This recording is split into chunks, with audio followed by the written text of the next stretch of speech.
नमस्कार, राधे राधे, हर हर महादेव। मैं आपका आचार्य देव।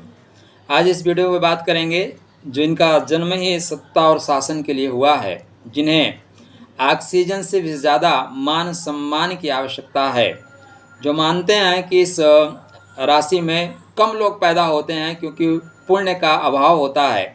ऐसी राशि सिंह राशि। तो आज हम इस वीडियो पे सिंह लगन और सिंह राशि वालों के लिए वार्ता करने वाले हैं कि केतु महाराज का जो ब्रह्मांड में गोचर हो रहा है, वह गोचर आपको कहाँ कैसे क्या क्या लाभ देगा, कहाँ कैसे क्या क्या लाभ देगा। केतु महाराज अभी राहु महाराज के स्वाति नक्षत्र का परित्याग करके मंगल के खूबसूरत नक्षत्र चित्रा में कर रहे हैं प्रवेश। केतु महाराज 26 जून को करेंगे प्रवेश। तो चित्रा में कौन सी चित्रकारी करेंगे, चर्चा आरंभ करें उससे पहले चित्रकारी यही बनती है कि आप चैनल को सब्सक्राइब करिए। चलिए बटन दबाइए, फिर बात आगे करेंगे। देखिए, इतना टू द पॉइंट चीज़ें आपको और जगह शायद ही मिले, इसलिए आपको सपोर्ट करना तो बनता है। वैसे भी सिंह राशि में हो, बड़प्पन तो है ही, तो बड़प्पन ये कहता है चैनल को सब्सक्राइब करिए। आपके कुंडली में पराक्रम के घर में केतु महाराज गोचर कर रहे हैं, अतः आपका पराक्रम बढ़ेगा। केतु डिस्कनेक्ट करने के कारक हैं। केतु चीज़ों को डिस्कनेक्ट करते हैं, लेकिन ऐसा नहीं है कि अगर आप पुलिस में भर्ती हो गए, आप थानेदार हो गए तो सबको पनिशमेंट ही दोगे। आप थानेदार हैं, इंस्पेक्टर हैं, तो इसका मतलब है सबको पनिशमेंट देंगे क्या? किसी को पकड़ेंगे जेल में डाल देंगे क्या? नहीं, इंस्पेक्टर आप थाने के लिए हैं। घर के लिए आएंगे तो बीवी आपको सुनाएगी, माँ आपको बैठा के समझाएगी, बच्चे आपके ऊपर चिल्लाएंगे, सर पे चढ़ जाएंगे, जिद करेंगे ये काम करो और करना पड़ेगा, क्योंकि मित्र परिस्थिति बदलते ही आपकी जिम्मेदारी बदल जाएगी। तो ऐसा नहीं है। केतु यहाँ पे पॉजिटिव रिस्पांस देंगे। क्यों देंगे? क्योंकि केतु महाराज आपके भाग्य में हैं, केतु महाराज आपके तन में हैं, केतु महाराज आपके भविष्य में हैं। कैसे? बातें पॉइंट की हैं। अगर आप हमारे चैनल पे कंटिन्यू बने हुए हैं तो आपको पता होगा कि मैं बिना नक्षत्र के बात नहीं करता, क्योंकि बिना नक्षत्र के बात करना मतलब ऐसे जैसे कोई एक अंधा व्यक्ति दूसरों को ले जाए तो खुद तो कुएं में गिरेगा ही, दूसरों को कुएं में डाल देगा। बिना नक्षत्र के जो भी लोग प्रोडिक्शन कर रहे हैं वो बिना ज्योति के काम कर रहे हैं दोस्त। भटके हुए हैं खुद, लेकिन औरों को राह दिखाएंगे। नक्षत्र ही तो आधार स्तंभ है। टू द पॉइंट, कोई भी राशि 9 चरणों पे खड़ी होती है और आपको पता ही नहीं है कौन सा चरण है। तो फिर आप हाथी का सूंड पकड़ेंगे, बोलेंगे हाथी तो लंबा होता है। आप जो है हाथी का पैर पकड़ेंगे, बोलेंगे नहीं हाथी खंभे जैसा होता है। हाथी का पूंछ पकड़ेंगे, बोलेंगे हाथी झाड़ू जैसा होता है। आप जब टू द पॉइंट पकड़ेंगे तो बोलेंगे नहीं ये सब हाथी के पार्ट हैं, हाथी तो बहुत विशाल जानवर होता है। तो उसी तरह नक्षत्र हैं। आपके भाग्य के घर में अश्विनी नक्षत्र, आपके लगन में या राशि में आपके मघा नक्षत्र और आपके भविष्य में केतु का मूल नक्षत्र है। अतः केतु की जिम्मेदारी आपके लिए समृद्ध करने के लिए, मजबूत करने के लिए, भाग्य को जगाने के लिए है, वर्तमान को सुधारने के लिए और भविष्य को संवारने की जिम्मेदारी केतु की जिम्मेदारी है। क्योंकि आपके नवम भाव के फर्स्ट जो है केतु हैं, आपके राशि में फर्स्ट केतु हैं और आपके भविष्य में फर्स्ट केतु हैं। केतु से स्टार्टिंग हो रही है, अतः केतु की रिस्पॉन्सिबिलिटी बढ़ जाएगी। अब केतु मंगल के नक्षत्र में परिवर्तन कर रहे हैं, इसलिए केतु शुभ परिणाम देंगे। कौन सा नक्षत्र है? चित्रा नक्षत्र। चित्रा नक्षत्र मंगल का सबसे खूबसूरत नक्षत्र है। इसको चमकदार तारा कहा जाता है। अतः अब आप चमकेंगे। कैसे चमकेंगे? मित्रों के सहयोग से, भुज बल से चमकेंगे। ऐसा दुनिया में कुछ नहीं है जो आप प्राप्त न कर सकें, बस प्राप्त करने के तरीके आपके ठीक नहीं है तो तरीका बदलिए। काम करना मत छोड़िए, तरीका बदल दीजिए, सफलता मिल जाएगी। अपने यहाँ एक श्लोक बोला जाता है ना, यत्ने कृते न सिद्धति कुअत्र दोषः। कुअत्र दोषा है, यत्न करने में दोष है मित्र।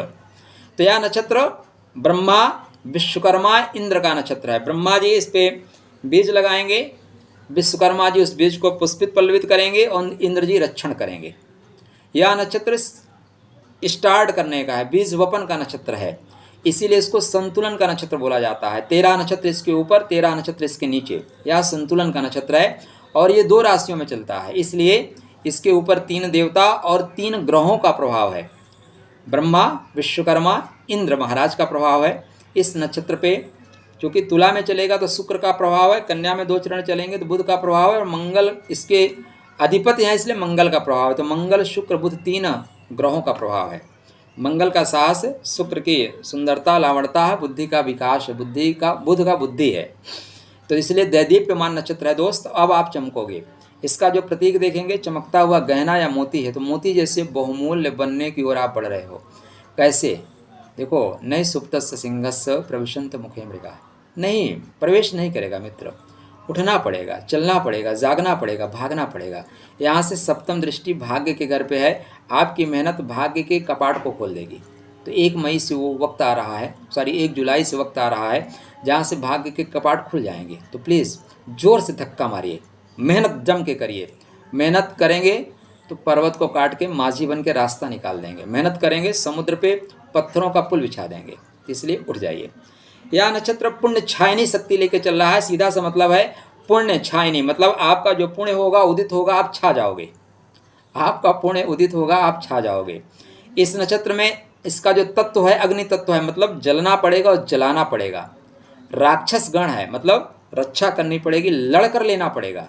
राक्षस और देवताओं में क्या फर्क है? देवता मौज करने के लिए जाने जाते हैं, राक्षस सृजन करने के लिए जाने जाते हैं।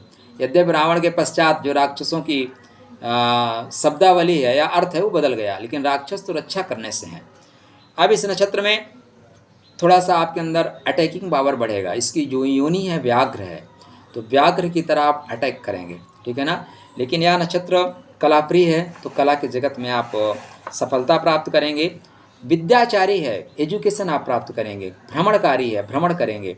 थोड़ा सा तुनक मिजाजी है, तो थोड़ा गुस्से को कंट्रोल करके रखिएगा। वे आप टॉकिंग अच्छी रखिए।